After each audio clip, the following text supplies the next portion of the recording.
Ici Arthur pour Académie Homines et je me retrouve en ce dimanche avec toi, mon cher Stéphane. Comment vas-tu? Je vais très bien, je te remercie de m'inviter encore.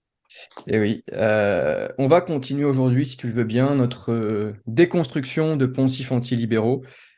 Donc, c'est des vidéos qu'on fait à deux pour, on va dire, mettre en lumière certains errements intellectuels de ceux qui se prétendent soit antilibéraux, soit qu'ils sont sans le savoir, mais en tout cas qui nous balancent à la figure avec plus ou moins de rigueur intellectuelle certaines phrases, certains arguments, certaines récurrences, et qui en fait, pour nous, qui avons le logiciel libertarien et autrichien en économie notamment, qui sont des erreurs logiques et des erreurs de droit naturel.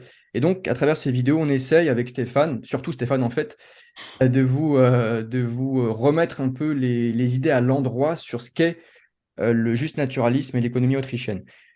Aujourd'hui, Stéphane, je vais te soumettre de nouveaux poncifs, tout simplement. De nouveaux poncifs, des choses qu'on entend, que j'ai entendues récemment, que tu entends souvent aussi. Et écoute, si tu le veux bien, je te balance le premier poncif et puis tu me dis un peu ce que tu en penses.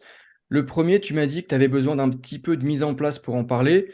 Et c'est le suivant, il s'affichera chez vous au montage. C'est une idéologie qui considère que nous sommes tous des numéros ou des êtres remplaçables à souhait par le capital.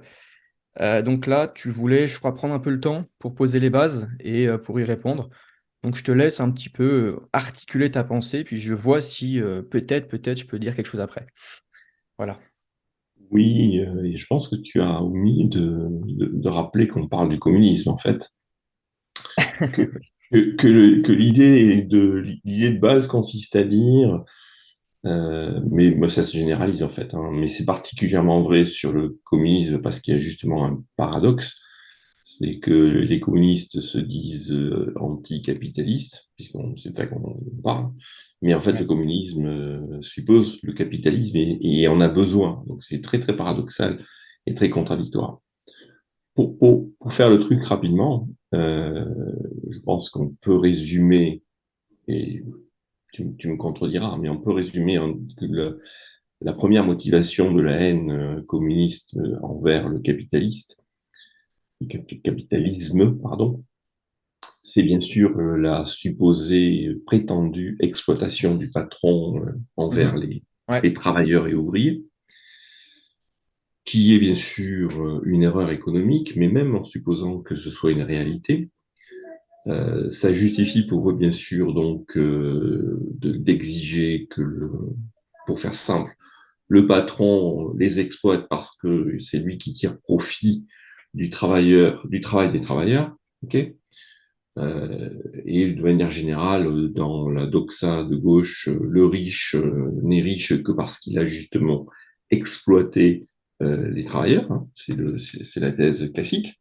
Ça. Bon, c'est une erreur, mais supposons que ce soit vrai.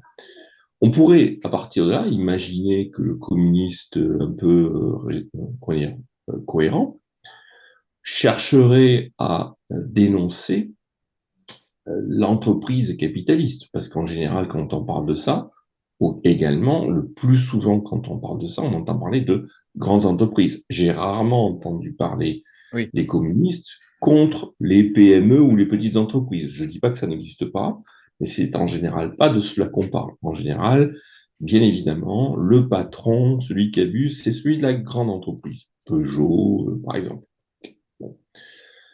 Donc on pourrait imaginer que le communiste dise, eh bien en fait on est contre avant tout la grande entreprise en toute logique et quelque part notre modèle de société future serait une société où il n'y aurait plus de grande entreprise. Je ne sais pas si ça serait un modèle où il y aurait des PME ou des coopératives ou des trucs comme ça.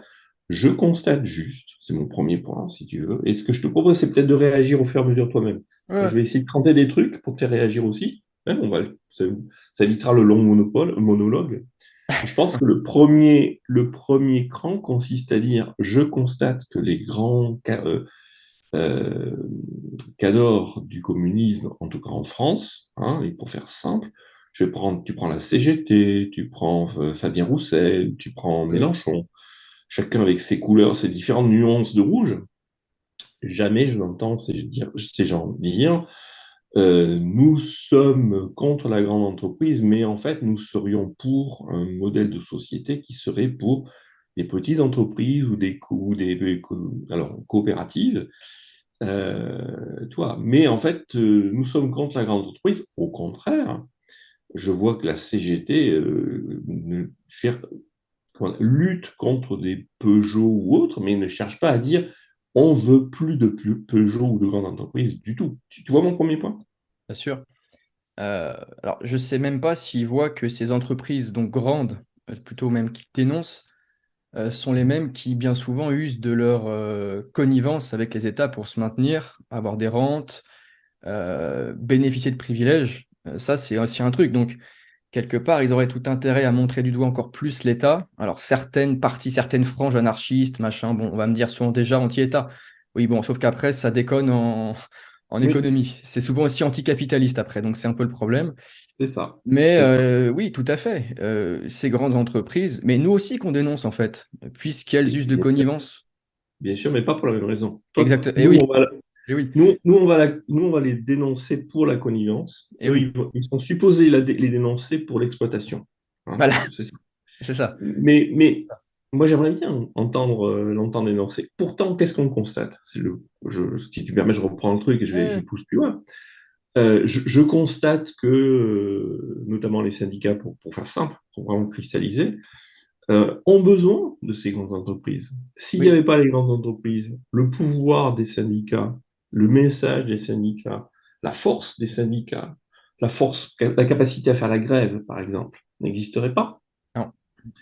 Donc le cran est le premier niveau de paradoxe, hein, par rapport à ça, c'est que les communistes, c'était un peu le message, qui pourtant sont supposés dénoncer l'exploitation du patron, sont les premiers pourtant à dépendre de l'existence même de ces grandes entreprises. Si ces grandes entreprises n'existaient pas, et s'ils appelaient à une structure sociale faite d'une myriade de, mettons, PME, hypothèse, même si c'était une myriade de coopératives, d'accord? Mhm. Toute la structure, la force politique quelque part de la gauche en France ne serait pas ce qu'elle est aujourd'hui. Les syndicats n'auraient plus lieu d'être, n'existeraient pas, n'auraient aucune force. La grève n'aurait aucune emprise sur la société. Ah non. Les situations de monopole et de connivence n'existeraient pas. Donc, toi, le premier niveau de paradoxe, c'est celui-là, c'est que le communisme en France, mais je pense que c'est pas qu'en France, qui critique l'entreprise et le capitalisme, en fait, suppose et a besoin du capitalisme pour son existence propre. Ils s'en nourrissent. Ils s'en nourrissent et ils rejouent la lutte de tous contre tous. Ils rejouent le paradigme politique. Alors, en sont-ils conscients? Sont-ils conscients qu'ils sont en train de rejouer à ce jeu-là? Euh, je... Je je pense, si tu permets de réagir, Ouais.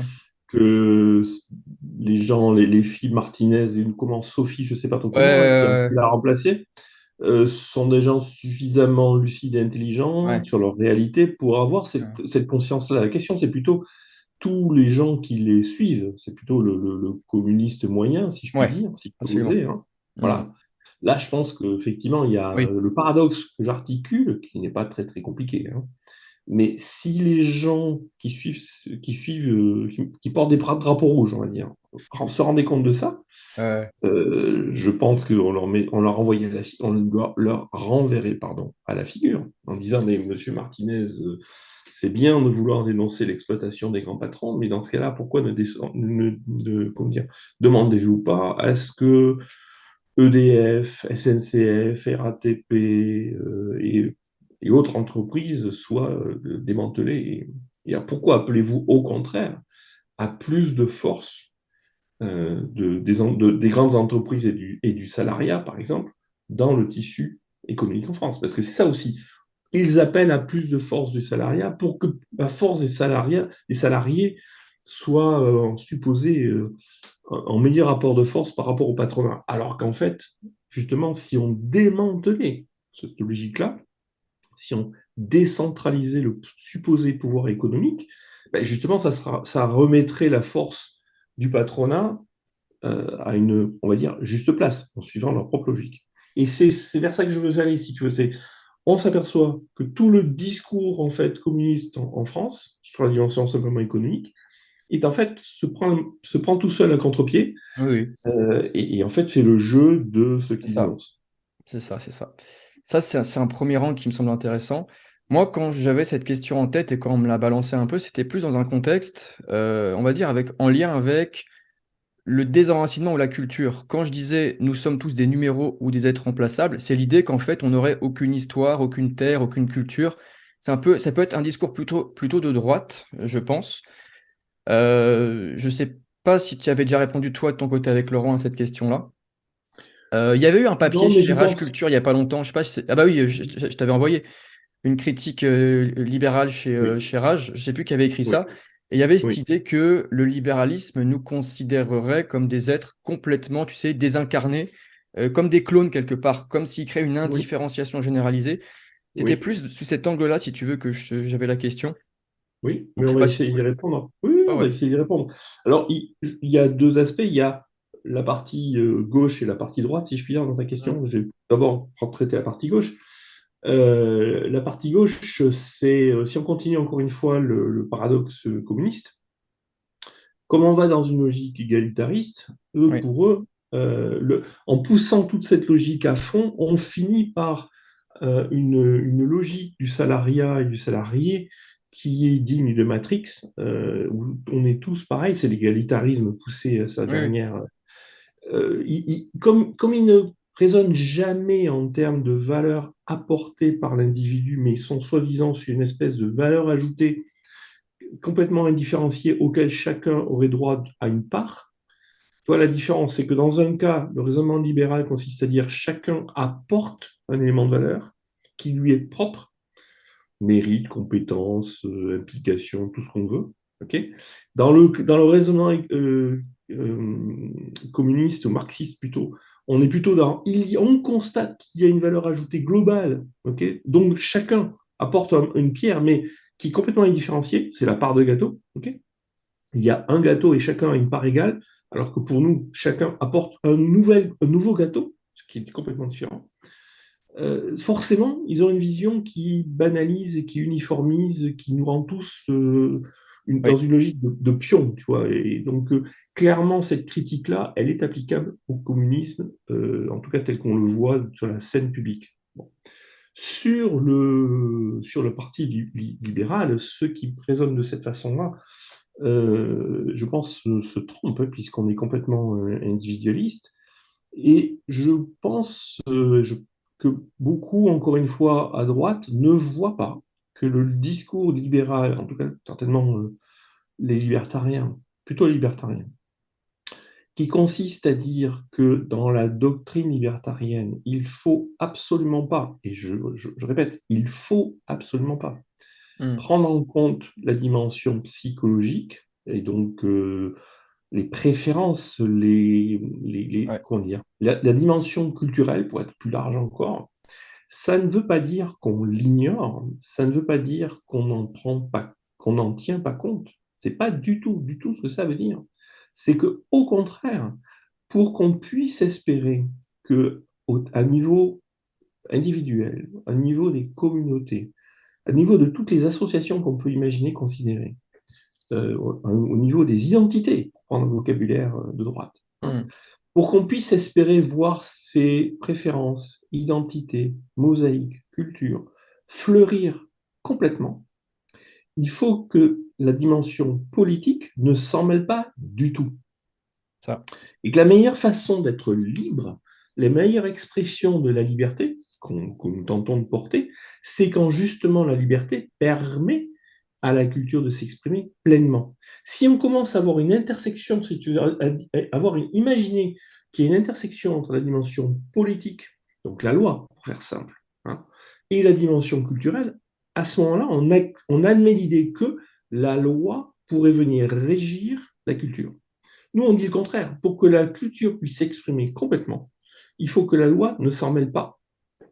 C'est ça toute la différence. Bien sûr, ça veut dire que euh, si ces gens-là espèrent que la loi vienne se mêler de la culture, alors et c'est là où ils se prennent un pied dans le tapis, ça veut dire qu'ils vont avoir tendance à aller dans le sens de l'uniformisation de la culture. C'est-à-dire qu'ils retombent dans le même travers que les communistes.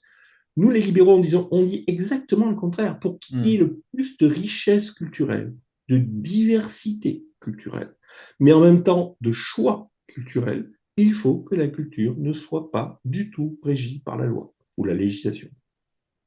C'est ça. Pour que les identités s'expriment toutes dans voilà, dans ce qu'elles ont d'unique justement chacune, il faut que Mm. la liberté soit déjà existante, c'est évident. Tous les grands thèmes identitaires ou conservateurs, donc l'identité, l'immigration, la sécurité, le La lien nation. social peut-être aussi, tout ça. La nation, tu sais, moi, pardon, excuse-moi de te couper. La nation est pour moi, cristallise tous ces concepts. C'est quoi la nation? Ah, c'est pas un mot que j'ai prononcé, hein. J'ai J'ai pas dit. bien, j'entends, Ah oui, j'entends, mais je vois souvent ce thème ah oui. sous-jacent quelque part. Mais je t'accorde que tu l'as pas prononcé, c'est moi qui le prononce. Non, non, moi, Pour c'est un moi, c'est thème. du même acabit. C'est Ouais, la tentative d'assimilation sous un même vocal de toute une dimension culturelle. C'est pour ça que j'évoque ce point-là. ouais, t'as raison. Mais enfin, tous ces thèmes-là, en fait, sont résolus par la liberté. Si on prend, enfin, c'est tout simple, hein, mais l'immigration, c'est une question libérale. Enfin, je veux dire, les propriétaires doivent accepter ceux qui se déplacent chez eux. C'est réglé par la propriété. Le lien social, on sait très bien que le socialisme le démantèle, le détruit, que ça détruit les initiatives privées et spontanées. Voilà, le protectionnisme, on sait très bien que ça ne participe pas à l'enrichissement d'un territoire, mais au contraire que c'est une violation des droits de propriété. Enfin voilà, c'est que des choses comme ça. Et toutes les lois, toute la législation, toute la coercition économique ira toujours de près ou de loin contre ceux qui se réclament identitaires, quoi, ou contre leur modèle, quoi. D'ailleurs, il y avait eu un papier comme ça sur Contrepoint entre pourquoi les conservateurs devraient être libertariens ou le lien entre conservateurs et libertariens, un truc comme ça. Plus évidemment Oui, le chapitre de Hoppe, pardon, qui est très important et très oui, intéressant entre oui, conservateurs et libertariens. Ça fait oui. sens quand on le lit, quoi. Mais quand on n'a pas le logiciel, au début, on pense que la liberté va détruire ces particularités, quoi. Et Alors que puis c'est après, exactement le contraire. C'est qu'une fois qu'on a établi voilà. la Ben oui, liberté, on a établi la liberté de s'organiser par préférence, par c'est ça. affinité. C'est ça. Une fois qu'on est libre, on peut s'organiser librement selon les affinités qu'on veut. C'est ça toute la Exactement. différence. Et oui. Et oui, c'est exactement ça. Ben écoute, je pense qu'on a fait un tour assez correct de la question. On peut passer directement au poncif suivant. Ah oui, celui-là, c'est un grand classique aussi, plutôt servi par les marxistes. Le droit n'est pas neutre, donc le droit naturel, hein, pour nous, évidemment, il sert la bourgeoisie, ou il Oui, sert le système dominant. Ça, oui. c'est un truc que j'ai eu beaucoup suite à un post récent que j'ai fait sur un marxiste en vogue, je ne sais plus comment il s'appelait. Et donc, dans ma démonstration, enfin dans ma critique d'un de ses écrits, je rappelais que le droit était neutre, mais le droit naturel, universel et symétrique. Et donc, j'ai eu tous les marxistes qui disent non, non, non, le droit n'est pas neutre, il sert la bourgeoisie, évidemment. Et voilà, donc je pense que ça revient souvent, et c'était bien de l'aborder à deux. Je pense que la raison pour laquelle ils imaginent que le droit n'est pas neutre tient au raisonnement suivant. Je pense que ça part toujours de la même erreur fondamentale des marxistes, qui repose encore une fois sur cette croyance dans l'exploitation du Ah oui, patron envers les ouvriers. C'est le point de départ du marxisme et de l'erreur marxiste, hein. Il y en a peut-être d'autres, mais celle-là, elle est quand même croustillante. Donc, à partir du moment où on se met dans un état d'esprit où, si tu laisses faire, puisque nous sommes dans le laisser-faire, d'accord, si oui, tu laisses faire, automatiquement, le méchant patron va exploiter les gentils ouvriers, aussitôt, forcément, le droit naturel, qui est un droit naturel qui laisse faire, ou qui repose sur le laisser-faire, tu vois, j'essaie de comprendre le schéma, hein. Mais ouais, forcément, cette exploitation va pouvoir s'exprimer et avoir libre cours, et donc elle va se pousser à l'extrême. Je pense que c'est ça. Et donc pour eux, le droit naturel n'est pas neutre parce que justement, il laisse faire. Je pense que c'est ça la logique. Et donc pour eux, l'objectif de la loi, de la démocratie, etc., c'est de ne pas laisser faire. Je pense que c'est ça. Mais bien sûr, pour nous, le droit est au contraire totalement neutre. D'abord parce que cette exploitation des ouvriers par le patron n'existe pas. Il n'y a pas, en tout cas pas dans le droit, et pas en standard, ni en dimension économique, et en aucun cas d'exploitation de l'ouvrier par le patron, pour une raison simple, c'est que à partir du moment où on est libre de choisir son boulot, on est aussi libre d'en sortir. Et si on est libre d'en sortir, alors si on se considère comme exploité, c'est tant pis pour soi. Voilà. Et si on dit qu'on n'a pas de boulot, ben, on est libre d'en créer et d'être entrepreneur. Donc, à partir du moment où on a posé que cela, l'exploitation n'existe pas, bon, premier point. Donc, forcément, sur ce point-là, il y a neutralité. Et puis, le droit est neutre. Pourquoi? Parce que qu'est-ce que pourrait être la non-neutralité du droit? Ça supposerait que dans le droit naturel, qui est pourtant un droit de pure négociation entre les gens, le fait de négocier entre les gens pourrait créer peut-être une non-neutralité. Il y aurait des gentils et des faibles et des méchants forts. Et forcément, les méchants forts pourraient en tirer profit. Je pense que c'est ça la logique. Sauf que s'il y a une négociation et qu'on considère qu'il y a une négociation, par définition, dans toute forme de négociation, les deux qui négocient entre eux et qui tombent d'accord, ok, en tirent un profit. Les deux. Je ne vois pas trop comment on peut. Alors, il y a bien sûr des cas où il n'y aura pas conclusion, il n'y aura pas accord. Très bien. Dans ce cas, il n'y a pas non plus exploitation. Très bien. Ouais. Et à partir du moment où le droit permet par définition que chacun puisse négocier son sort avec les autres, comment peut-on imaginer qu'il puisse y avoir exploitation et donc que le droit ne soit pas neutre? Je ne comprends pas. Ah, mais écoute, qu'est-ce que tu veux que je... Je comprends pas non plus. Mais en fait, pour eux, enfin, ils constatent qu'il y a, enfin, comme tu dis, hein, c'est l'erreur de base, qu'il y a une exploitation a priori des patrons ou des bourgeois sur le prolétaire, que ce sont les mêmes qui font les lois, puisque la bourgeoisie dominerait les structures d'État, enfin la structure étatique, et donc forcément le droit n'est pas neutre. Sauf que, en fait, ils remettent pas du tout en question leur présupposé, leur premier axiome qui est faux. Cette exploitation qu'on démonte facilement avec le droit et donc avec l'économie. Et dès qu'on démantèle ça, bah, tout le reste ne peut plus, enfin, ça peut plus suivre, quoi. Donc, C'est ça. Et c'est c'est pour aussi ça que simple je que dis. ça. Oui, Ouais, oui, ouais. et c'est pour ça que je dis souvent que je suis pas du tout un spécialiste du marxisme, hein, en toute honnêteté. Je pense qu'il y a d'autres erreurs. Par exemple, le concept de lutte des classes est aussi une erreur. Mais même la notion de lutte des classes découle de cette erreur économique de base de Ah oui, Marx. oui, bah, bien sûr. Euh, Donc il me semble, là je parle avec prudence, que fondamentalement chez Marx, il y a une erreur de fond. Il y en a une, il y en a peut-être d'autres, mais il y en a une qui explique l'immense majorité de sa thèse et qui par contre dès qu'on la démonte, démonte l'immense majorité du marxisme. C'est tout simplement, c'est le patronat exploite le ouais, prolétariat. Le prolétariat. Non, c'est c'est le, faux, c'est faux. c'est ça, c'est le grand truc et c'est de là que vient tout le reste. Cela dit, ce qui est dommage, c'est que il y a bien un rapport de domination, mais c'est pas celui qu'on croit. Enfin, évidemment, c'est la structure d'État qui, C'est elle, est ça, vraiment coercitive. Là, pour le coup, entre c'est ça. ceux dont l'impôt est prélevé, enfin, qui sont volés, donc nous, et ceux qui consomment l'impôt, ok, on peut parler de rapport de Bien sûr, domination, bien sûr. sans Et, parler de la violence légitime, des lois, enfin, tout ce que vous voulez, bien c'est sûr. évident. Et c'est et c'est Mais, la ouais, vas-y, vas-y. pardon, excuse-moi. Et c'est la lutte des classes vue par les libéraux Voilà. qui a été reprise par Hope, mais qui n'est pas un Hope, hein, qui remonte, que je sache, à Guizot au 19e siècle. Donc, tu vois, c'est pas un truc qui est du tout neuf. Certains, d'ailleurs, prétendent que le concept de lutte des classes de Marx est en fait le fait qu'il a repris l'idée de Guizot pour l'adapter à sa sauce. Donc, il a, si tu veux, mais le concept de lutte des classes, c'est un concept libéral, au sens classique du terme, sauf que c'est pas la lutte des classes qu'on imagine, c'est celle que tu viens d'énoncer, Oui, oui, c'est la lutte du profiteur de l'impôt par rapport au contribuable. C'est-à-dire que oui. d'un côté, il y a le contribuable auquel on vole de l'impôt, et il y a celui qui vit et profite de l'impôt. Voilà la lutte des classes, entre le contribuable et le fonctionnaire, pour être schématique, hein, parce que c'est plus que le fonctionnaire, pas seulement. Mais c'est le producteur d'impôts et consommateur d'impôts. Voilà la vraie lutte des classes. C'est ça. Et puis, qu'est-ce qu'on peut rajouter? Bah, si le droit n'est pas neutre, j'imagine que pour rendre la justice, c'est compliqué.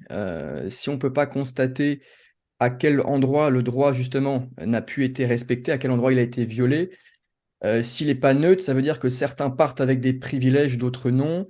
Ça veut dire Et que c'est peut-être le on cas. considère qu'à un moment donné, la psychologie ou la sociologie ou les déterminismes peuvent jouer, parfois non. À partir de quand?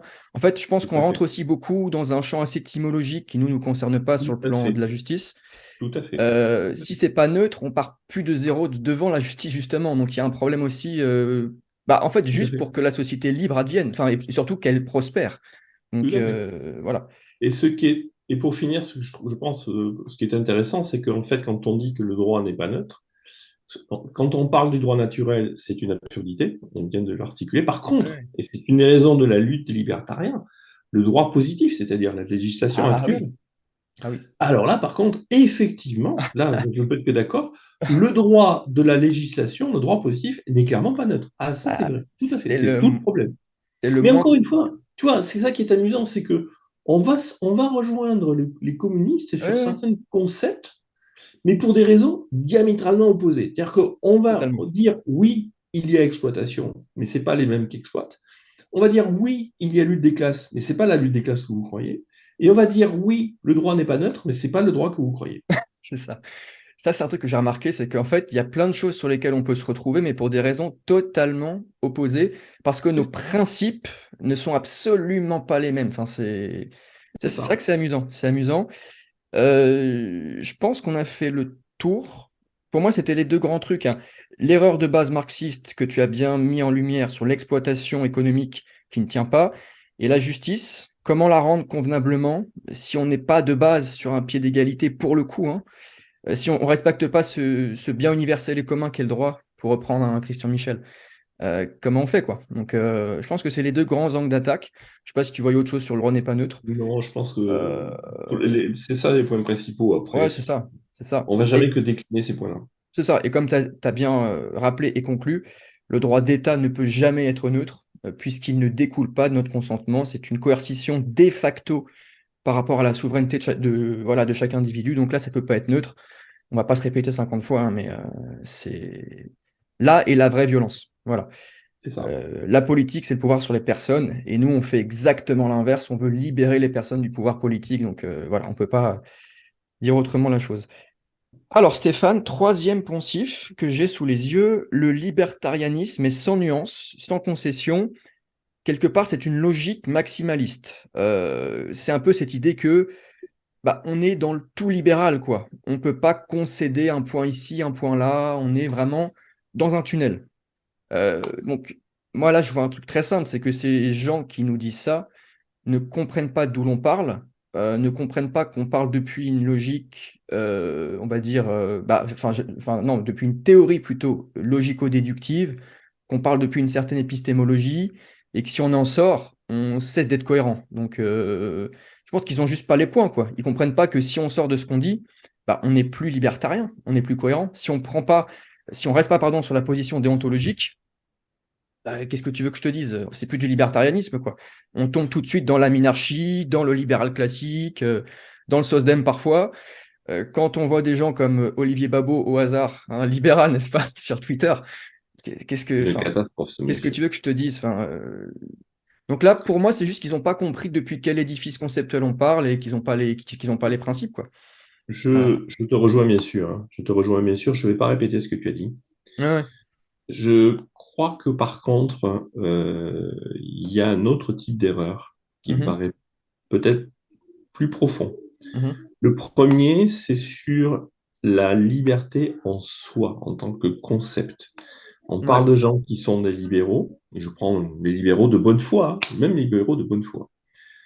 Euh, je connais très peu de libéraux de bonne foi qui aient une conceptualisation de la liberté qui tienne la route, qui ait une définition de la liberté qui tienne la route. ouais, Je vais prendre une tarte à la crème. C'est la définition qu'on rencontre le plus souvent, c'est ma liberté s'arrête à celle des autres. Okay. Et en mhm. général, cette définition-là, ou toute définition équivalente, c'est celle qu'on nous apprend à l'école, je crois que c'est celle de la DDHC, est donc une définition qui est récursive. Tu te sers de la liberté pour définir la liberté.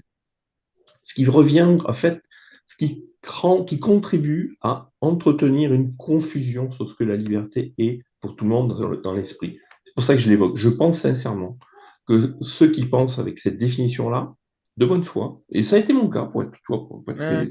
ça a été mon cas, n'arrive pas à sortir de cette définition pour lui donner un réel concret. Parce que c'est bien, mais cette définition, elle induit une notion de relativisme. Oui, mais parce qu'elle est récursive, la liberté, quelque part, la liberté, c'est un problème de positionnement du curseur. Tu vois? Il y a un relativisme dans ce genre de définition. C'est ça que j'essaie de dire. Donc, tous ces gens-là en sont habitués à penser la liberté dans un concept de relativisme, d'équilibre. Il faut trouver un équilibre entre l'État et pas l'État. Puisque c'est l'État qui, de toute façon, assure la liberté, bah, il faut bien trouver un État. Et donc, oui, bah, l'enjeu, c'est trouver l'équilibre entre un peu d'État et pas trop d'État. Tu vois, il y a un relativisme dans la pensée de la liberté. Alors que, bien sûr, pour les libéraux, les libertariens, pardon, à partir du moment où on dit que, et je ne connais pas de meilleure définition, la liberté, c'est le droit de faire ce qu'on désire avec ce dont on a la propriété, et que ce droit se négocie entre les hommes, Ouais.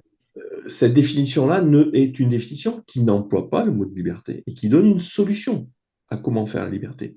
On en a déjà parlé, toi et moi. Donc, à partir du moment où on rentre là-dedans, on se rend compte que la liberté devient une notion absolue. Je suis libre quand j'ai du droit, je suis propriétaire, et à partir du moment où je suis propriétaire, je négocie. Mais à tout moment en instantané, je suis propriétaire ou pas. Et donc, au sein de ce dont je suis propriétaire, je suis libre ou pas. Il n'y a plus de relativisme du tout. Et donc, quand on dit que nous, qu'effectivement, on est jusqu'au boutisme extrême et pas relativiste, c'est parce que on a une vision de la liberté qui est claire. C'est pas qu'elle est extrême, elle est juste claire. Toi, je pense que c'est un premier point qui me paraît important. Et je c'est pas une excuse. J'essaie de comprendre pourquoi ces gens-là ont peut-être du mal. Et le deuxième, c'est ce que tu as articulé, c'est qu'à partir du moment où cette définition claire, bien évidemment, tout en découle. Mais ils n'ont pas l'habitude de raisonner de cette façon parce qu'ils auront une habitude de relativiste. Je ne les excuse pas, j'essaie de comprendre, c'est pas pareil. Hein. Bien sûr. C'est pas pareil. Et je pense sincèrement, Hmm. et de même qu'ils ne perçoivent pas que par leur raisonnement, on essaie au contraire d'exprimer la liberté. On ne cherche pas à la restreindre. J'ai beaucoup de gens qui me disent qu'avec ce genre de logique-là, il n'y a plus de, écoute bien, hein, il n'y a plus de liberté à définir la liberté. On est Hmm. des jusqu'au boutistes de la définition de liberté. Mais mais Ouais. bien sûr, absolument. Pour qu'on puisse être libre, il faut qu'on ait une définition claire de la liberté. Ce n'est pas la liberté se négocie, mais pas en tant que concept. Elle se négocie dans sa mise en œuvre, mais pas en tant que concept. C'est ça. Et puis, je pense que chez une bonne frange de ceux qui peuvent nous dire ça, il y a, ça les renvoie à une mythologie de la violence, du sans limite. Et là, on revient à la jungle, Ah quoi. oui, Si on est oui, dans oui. la toute liberté, c'est la jungle. On en a déjà parlé, Stéphane, dans l'épisode numéro un. Ça va être la foire, quoi. Ça va être la guerre, la violence. Il y aura plus de protection, peut-être au niveau de la santé. Enfin, on peut aller sur tout un tas de sujets, hein. Il y aura plus comment dire, Oui, de mais routes ou d'autoroutes. Il y aura, oui, bon, oui, oui, oui. ça nous renvoie à Il cette ne, mythologie-là. il ne voit pas. Tu as raison. Et j'ai encore eu le cas ce matin d'ailleurs, Ah avec oui, un libéral de bonne foi qui me reproche la définition que je viens d'articuler et qui ne voit pas que cette définition, en fait, une définition symétrique. On en a parlé déjà, toi et moi. ouais, Hein. ouais. Je la répète parce que c'est assez fondamental. La liberté, c'est le droit de pouvoir faire ce qu'on désire avec ce dont on est propriétaire, et ce droit se négocie entre les hommes. Hmm. Mais à partir du moment où on dit ce droit se négocie entre les hommes, on introduit de la symétrie. On voit bien que la liberté, elle est absolue modulo ce qu'on a négocié avec les autres. Donc on n'est pas dans le chaos, on n'est pas dans la liberté absolue, on est la liberté convenue avec l'autre. Et C'est c'est là ça. où l'équilibre et l'harmonie libérale, elle se trouve là-dedans. Elle se trouve dans le fait qu'on le négocie avec les autres. Voilà. Et on peut résumer le droit naturel en disant que c'est aussi le droit de n'être ni agressé ni volé. C'est une sorte de liberté négative. C'est ce qu'on ne peut pas nous faire quelque part. Oui, Donc bien à sûr. partir de là, bon, ça fait régner aussi un peu le concept de justice, quoi. Alors Stéphane, on vient de voir le libertarianisme et sans nuance. On a expliqué pourquoi ça ne tenait pas. Maintenant, on va parler d'un autre poncif, un autre argumentaire antilibéral, c'est le fait que le marché serait sans morale. Donc là, c'est cette idée alors c'est quasiment, pour moi, quasiment complotiste, en fait, pour tout dire. Cette idée qu'il y aurait des forces obscures qui agiraient contre les hommes, alors contre le peuple, hein, sûrement, bien sûr, contre les hommes bons, et qui les soumettraient, comme s'il y avait vraiment un rapport de domination inextricable, quelque chose qu'on ne peut pas contrôler, et quelque chose qui nous asservirait de toute façon. Je vois un peu ça comme ça à chaque fois. Donc il y a aucune morale, on est écrasé, on ne peut rien faire, et donc il faut sortir, absolument. Et là vient toujours hein, l'argumentaire anticapitaliste. Enfin, toujours. Dans les franges les plus à gauche, ça finit comme ça. Et donc, voilà, comment tu articules, toi, ta pensée pour défaire ce poncif? Je pense qu'encore une fois, il faut rester simple, il faut repartir de toujours la même chose. La faille, le talon d'Achille du marxisme est toujours le même. Ouais. C'est l'exploitation du travailleur par le patron. À partir du moment où tu... Putain, mais c'est hallucinant tellement Ah c'est oui, simple. ouais. Bah, ça repose sur ça, hein. C'est hallucinant tellement c'est simple. L'axiome qui est faux. Ouais. Il faut juste... Voilà, exactement, c'est le point de départ. Il faut juste le décliner ensuite. À partir du moment où tu acceptes cette idée-là, tu reprends quelque chose qu'on a déjà dit, qui est, eh bien, à partir du moment où on laisse faire, le marché, notre marché à nous, c'est le laisser faire, le méchant laisser faire, tu acceptes l'idée que le marché, je reviendrai, je pense qu'il faut revenir aussi sur ce que veut dire marché, mais je, Oui, je suis le raisonnement de ce que je comprends du raisonnement marxiste. À partir du moment où tu es sur le marché, tu laisses faire les patrons ou les méchants exploiteurs par rapport aux gentils exploités. D'accord? Et donc, tu laisses libre cours, libre expression. Le marché n'est jamais que l'expression libre et libérée des exploiteurs envers les exploités. C'est ça. Donc, c'est le mal qui a libre cours par rapport aux gentils qui sont le bien. voilà. Donc, forcément, le marché est immoral parce qu'il laisse libre cours à l'exploitation du pauvre par le riche. Il ne faut pas Voilà. chercher plus loin. Il Ouais, ne faut c'est pas ça. chercher plus loin. Donc c'est immoral. C'est immoral parce que c'est le libre cours des riches contre les pauvres. Ouais. Mais une fois que tu reviens sur notre raisonnement à nous qui dit, ben non, en fait, pas du tout, le marché par définition, c'est d'abord, ça n'existe pas le marché, c'est juste un concept qu'on Oui, pratique, oui. qu'on utilise, mais ça n'a pas de réalité, ce n'est que, voilà, c'est quelque chose qui est impalpable, qui est impersonnel et qui est juste un concept pratique mais qui ce qu'on appelle plutôt un ordre spontané, qui résulte de l'action de chacun.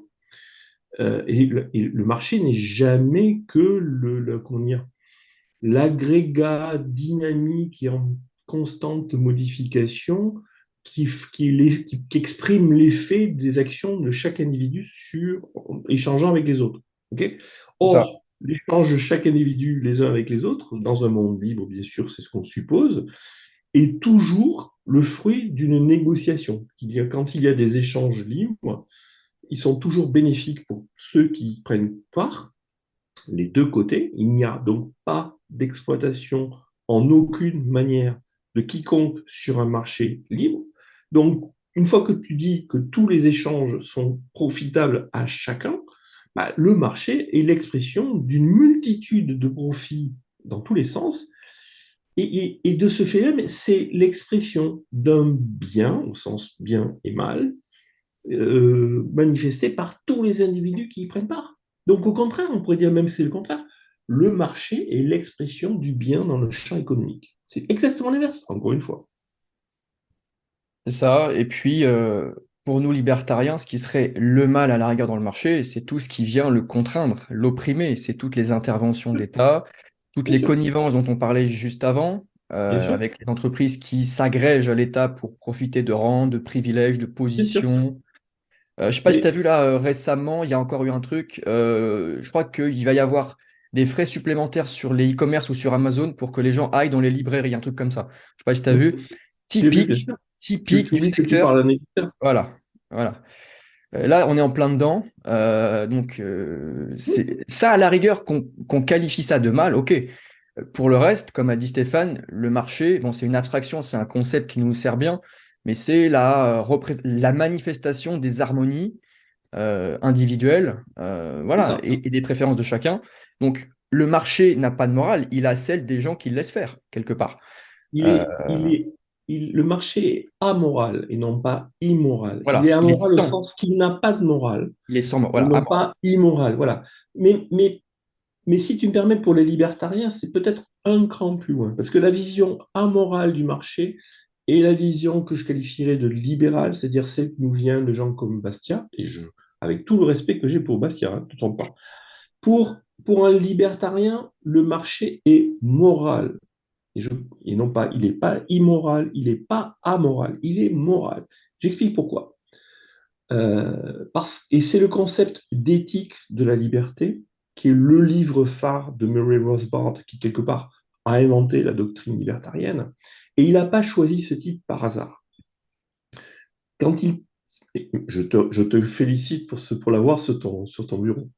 Quand il parle d'éthique de la liberté, il est dans la logique suivante. C'est lui qui a inventé la définition que j'utilise. La liberté, c'est le droit de faire ce qu'on désire, sur ce dont on est propriétaire. Excuse-moi de rabâcher. Mais à partir du moment où on dit ça, on dit que le fait d'être libre, et le lien qu'il y a avec le droit, c'est ce qu'on appelle le principe de non-agression, qui consiste à dire je, au sein de ma propriété ou avec ma propriété, je suis libre de faire ce que je veux. Et donc, je suis dans le domaine du bien tant que je reste dans le champ de ma propriété. Le mal, c'est quand vous m'agressez ou que vous agressez ma propriété. Si vous venez m'imposer, me contraindre, violer ma propriété, me blesser, me tuer, me voler, tout cela relève du mal et c'est systématiquement une agression, une violation de la propriété. Donc, pour dire que la propriété qui qui borne, qui cerne, qui donne les limites de la liberté, tant que tu es au sein et que tu respectes cette propriété, tu es dans le domaine du bien. Dès que tu la violes ou que tu l'agresses, tu es dans le domaine du mal. Et donc, quelque part, la liberté est porteuse d'une éthique fondamentale. Le marché étant l'expression de la dynamique de cette liberté à travers les échanges, le marché est porteur fondamental d'une éthique. Il est donc moral. Voilà. Que dire après ça? C'est tout, hein. La propriété cerne, encadre, conditionne l'éthique minimale, voilà, et donc celle de la propriété, hein, comme vient de dire C'est ça. Stéphane. Et dès qu'on en sort par la violence ou par le vol ou par les deux ou par ce que vous voulez, qui s'en rapproche de près ou de loin, en tout cas qui est manifesté comme étant une coercition, on rentre dans le domaine du mal. Et parce qu'il y a eu violation d'une souveraineté individuelle, violation d'une propriété. C'est ça. Et la symétrie a été rompue. On parle C'est toujours de ça. ça, hein. La C'est symétrie a ça. été rompue. C'est ça qui est important aussi à dire, c'est que le mal arrive quand la symétrie n'existe plus. Et donc, il Oui. faut un retour du bien, du droit plutôt. Ah, je suis ravi que tu emploies ce mot parce que la façon dont les libertariens définissent justice, par exemple, la Ah oui. justice libertarienne n'est pas une sanction, n'est pas une punition. Ça n'a rien à voir avec ça. La justice libertarienne, c'est le retour au droit antérieur. C'est le droit a été violé. L'enjeu de la justice, c'est de revenir au droit. De revenir au droit. Justice de restauration, on pourrait dire. Réparation. Le terme qu'on emploie Réparation, ouais, c'est collectivement, ça, c'est c'est de ça. réparation.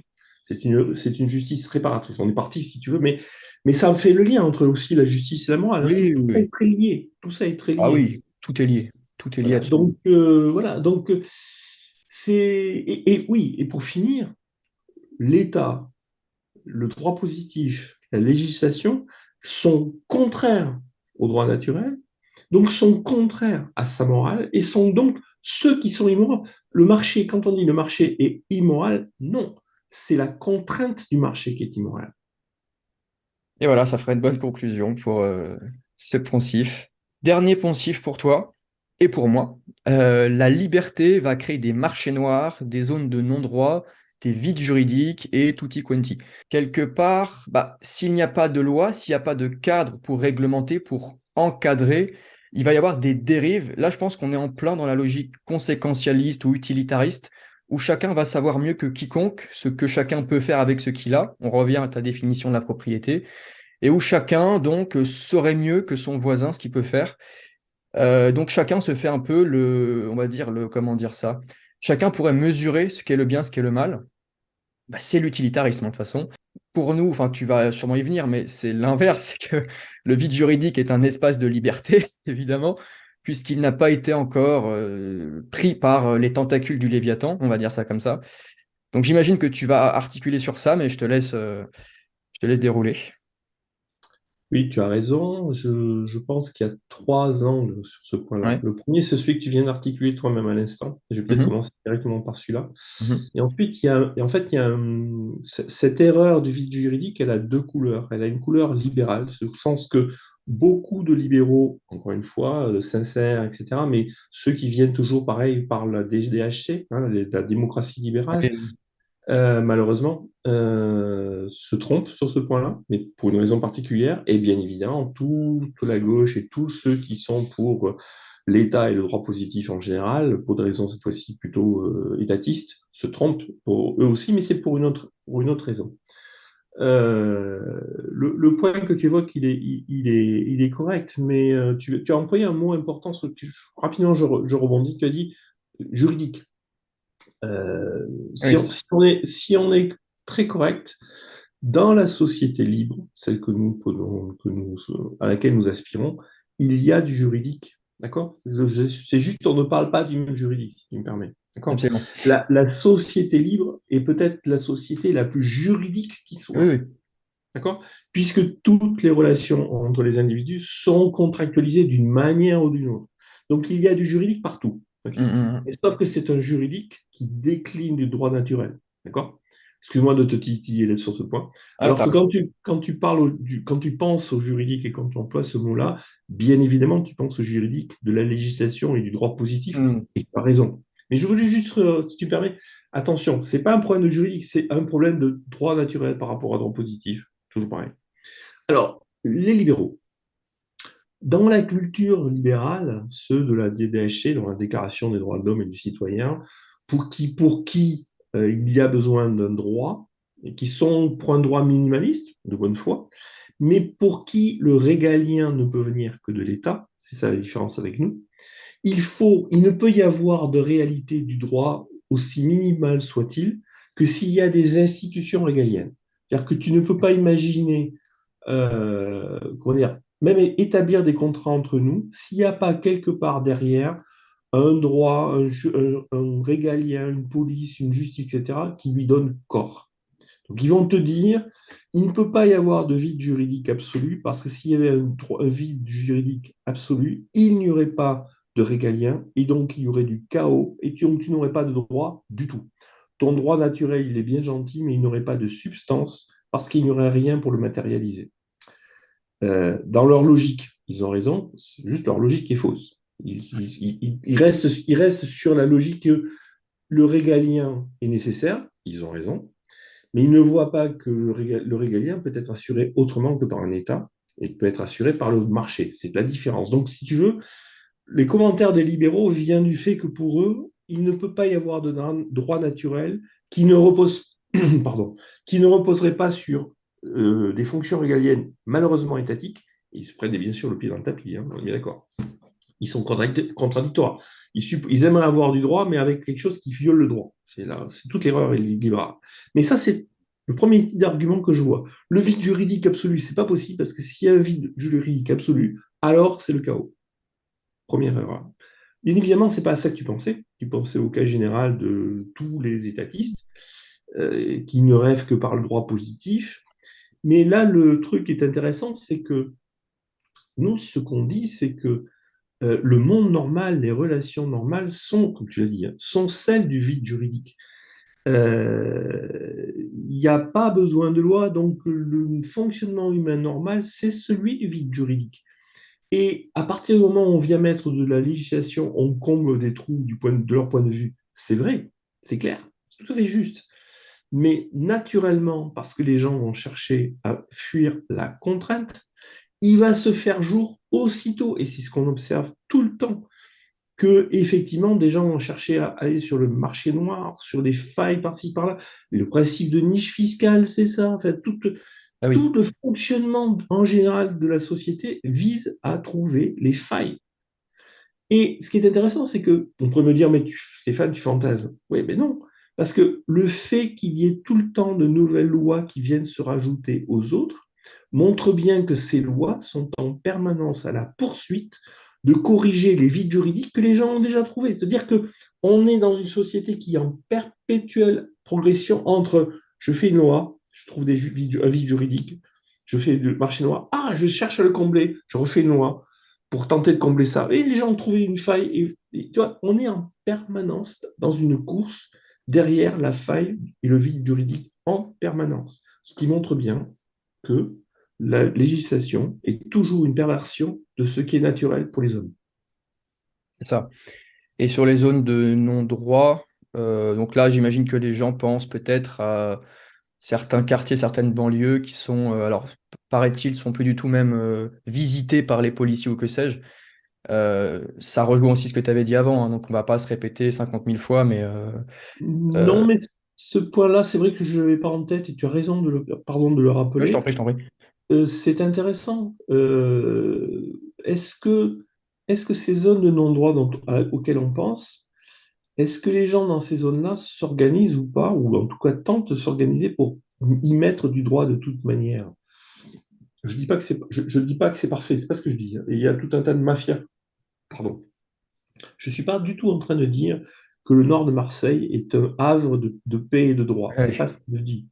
ouais, J'essaie juste de dire que l'existence des mafias qu'on peut avoir dans le 9-3, dans le nord de Marseille et certainement malheureusement dans tout d'autres endroits, ouais, montre que de toute façon les gens vont s'organiser en conséquence.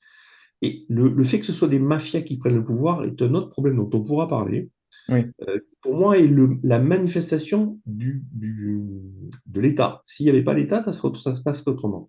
Mais le seul point qui m'intéresse ici, c'est l'absence apparente de règlement et de droit est tout de suite compensée par la société. La société va de toute façon s'organiser pour remettre du droit en place de toute façon. Voilà, donc on pourrait dire quelque part que notre fonctionnement normal, c'est toujours hors des lois, hors de l'État, hors de la coercition, et qu'à chaque fois, Oui, on a un État qui vient toujours détériorer cet état naturel, cet ordre spontané. c'est Et donc, exactement ça. c'est C'est lui qui exactement ça. engendre la perversion. Et c'est nous qui essayons simplement de nous échapper de celle-ci. Donc, C'est exactement ça. C'est ça.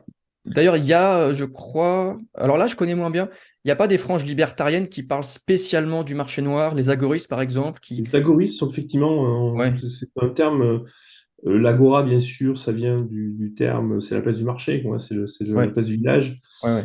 Les agoristes disent que la meilleure façon de faire sécession, hein, c'est une Oui, thèse de la sécession, c'est de sortir de tout le champ de la TVA, pour être simple, hein, pour être très très hmm, simple, et d'aller sur le marché noir, parce qu'effectivement, quand on est dans le marché noir, par définition, on est hors du droit positif, pour faire très simple, encore une oui, fois, mais oui, c'est oui. ça la thèse. On est hors du droit positif, et à partir du moment où on est hors du droit positif, on a fait sécession. Voilà, d'ailleurs, c'est un thème qu'on pourra aborder, la sécession. Tu as beaucoup écrit dessus aussi sur Libérali. Enfin, beaucoup, oui, tu as quand même. C'est pas fini. C'est pas Ouais, fini. ouais, c'est ça, donc on pourra, on pourra voir ce thème une prochaine fois. Bah écoute, on a fait un tour pas mal. On a fait cinq sujets aujourd'hui, je pense que c'est pas mal. Donc on va s'arrêter là, chers amis. J'espère que vous aurez apprécié la vidéo. Si c'est le cas, évidemment, comme d'habitude, un petit pouce vers le haut pour faire jouer les algorithmes en ma faveur. Abonnez-vous pour ne pas manquer les prochains entretiens avec Stéphane, avec d'autres invités et les vidéos en général. Encore merci pour votre écoute. Stéphane, ah oui, je t'en prie Stéphane, vas-y. Juste peut-être pour proposer, je ne sais pas si tu seras d'accord, mais moi, je serais ravi aussi que dans les commentaires, n'hésite pas à nous poser des sujets, à nous poser des Oui, questions, quoi. Tu tout à vois, fait. ça permet aussi de peut-être créer modestement de la dynamique et il y a peut-être tout un tas de sujets ou de questions voilà, c'est peut-être T'as une raison. évidence, mais je pense que moi, je suis tout à fait ouvert à ça, quoi. Ça va mieux en le disant, effectivement. Donc n'hésitez pas à mettre des commentaires, à poser des questions. On pourra y répondre avec Stéphane. Et puis tu pourras aussi répondre avec Laurent de ton côté, d'ailleurs. Ça pose aucun problème, qui a un concept un petit peu similaire. D'ailleurs, je vous mettrai la chaîne, si vous voulez, de Viande Tiède pour voir un peu les vidéos avec Laurent et Stéphane. En tout cas, voilà, merci encore pour votre écoute. On vous dit à la prochaine. Ciao.